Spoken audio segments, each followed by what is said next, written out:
Let's talk about my top tips for a coastal resort boho getaway bedroom. Wow, that's a mouthful, right? I love being on the water, and it is absolutely no secret that the coastal palette is my jam. So do I love a blue-hued bedroom? You bet I do. I'm gonna take you through the transformation of this room from start to finish. What we started with was a room that had great bones. The great bones can be attributed to Bill Bennett, who is both the owner and architect of Langdon Hall, which happens to be the only Relais and Chateau property in Ontario, and a client of mine. We've done lots of fun projects at Langdon Hall, so you might want to check those out. At the exact moment that Langdon Hall was being built, this cottage was being designed and the foundations were in place. I've always felt that this building felt a lot like a getaway and a bit like a resort. The rooms are grand, they have their own bathrooms, and each is separated from the rest. You'll often hear me talk about how I love a watery palette. I like colors that are a little bit softened, a little bit tempered, and not so bam in your face. But my client, my 15-year-old daughter, wanted to still have a blue-hued space. Tip number one, paint those floors. We're gonna have some mother-daughter bonding. Nothing says cottage more than painted floors underfoot. It allows you to have fun and build with your color from the ground up. Clovey? Oxford blue.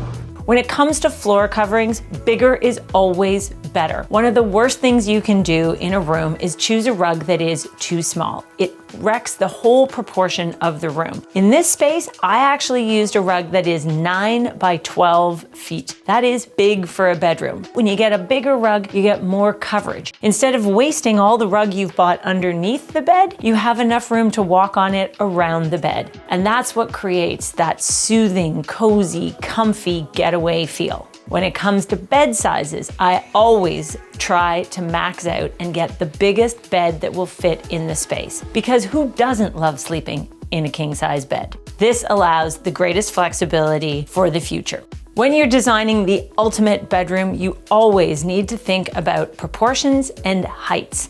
These are key criteria to make sure that everything feels good once you've curated all the various pieces of furniture and artwork and accessories and brought them together. When it comes to bedside table height, I like the height of the bedside table to be just about equal with the height of the mattress. I like the height of the lamps to be just about equal with the height of the headboard. Obviously, these elements are all variable. You can go with a thicker mattress, a thinner mattress, a higher bed base, a higher bedside table, a lower bedside table, a small lamp, or a tall lamp. You can always calculate and add those elements together before you put it all together, because you'll always find the specs for each individual piece online. I am a textile-aholic. I think patterned textiles are what injects the spirit and brings each and every room to life. You'll often find a patterned fabric, even if it's monochromatic, has a number of different colors all layered in together. That right there is your Bible. It's your visual cue that tells you all the colors that you can mix and match together flawlessly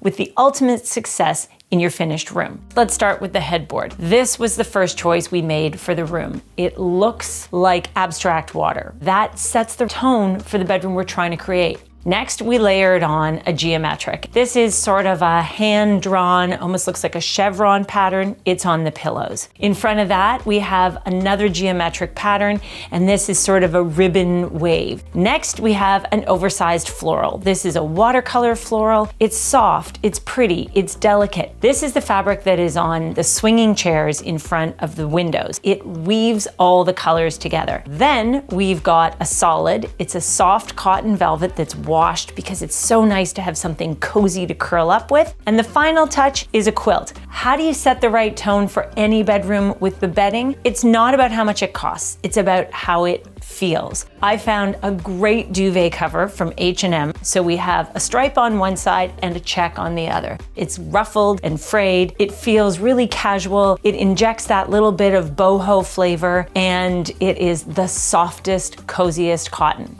I'm always looking for bed sheets that look as good when they come out of the washer and dryer as they did when they first came out of the package. If you're using natural materials like linen or cotton, a little rumple, that's the look these days. You'll also notice there's no sheen in here. I always like the textiles I'm using to work seamlessly with the character and the mood of the room. This isn't a formal place. All of the textiles should be soft, natural, hard-wearing, and washable. Now we have all of the elements that I would ever put in a room. From small scale to large scale, we've got a stripe, a check, 2 organic patterns, a floral, and some textured solids. And voila, there you have the ultimate fabric scheme recipe. You might want to write that one down. If you have space in a bedroom, seating is always a treat. And when it comes to kids, I think it's nice to invite them to comment on what they want in the room. You know what Fiona really wanted? Hanging basket chairs. I found these terrific hanging basket chairs on Amazon. If you hang two, you can sit and chat with a friend. This is a place to read a book. And even if this isn't a kid's bedroom, why not? It's a different type of seat than you would normally find in the living room where you're looking for something more sophisticated, more streamlined. Have fun in a bedroom. Set the scene, set the tone, lean into that boho resort feel, and you'll have a great result. If you're not interested in ordering new online, take a look at local resources for what you can find in the reuse market. I found this chair, it was $95. All it needed was a seat cushion and an accent cushion, and now it's snuggled up in the corner with a little accent table, a light for reading, and it just beckons you over to that corner. Window coverings can get super expensive, but they don't need to be. You can get ready-made drapery panels, or sometimes it's fun to explore and experiment with alternate sources. For this project, I actually bought tablecloths and turned them into window panels. I bought 8 tablecloths to do all of the window coverings for this entire room for less than $250. When is a tablecloth not a tablecloth? When you've thrown it in the washing machine, thrown it in the dryer, sewn a header panel across the top, pleated it up, added a ring, and hung it in a window. Especially for a teenage kid's bedroom, you need a mirror. I always like to play with different shapes and sizes. So when there's a long, low dresser, I like to have a big round mirror above it. I'm not a fan of everything being boxy. A boxy dresser with a boxy mirror just doesn't feel as fun. So I like to mix and match my materials. The dresser is painted, the mirror is rattan. To reinforce the wood tone of the hanging chairs, the rattan chair, the rattan mirror, I ordered a trio of 3 little occasional mirrors with a wood frame that came with a little string detail, and I just hung them on the wall. These aren't for doing your makeup or anything. A mirror will always draw in what is across the room. So it brings the view from the front of the cottage into the back wall of the bedroom. Now let's talk about art. Does it have to be expensive? No, it doesn't. You can find some great art right on your own iPhone. You can find a lab near you that will print your photos to whatever size you want. You can buy frames affordably in any home goods store. Often they'll come with a mat included, so make sure you know what size your mat is and what size you want your image to be before sending it off to print. If your lab offers it, I always like to use watercolor paper. I find it gives it a beautiful, rich, chalky finish without the sheen. So that's my tips here on how to create a boho beautiful coastal resort bedroom. Please subscribe to my channel, turn on notifications, and remind your friends to join us on this exciting island rescue. See you again soon.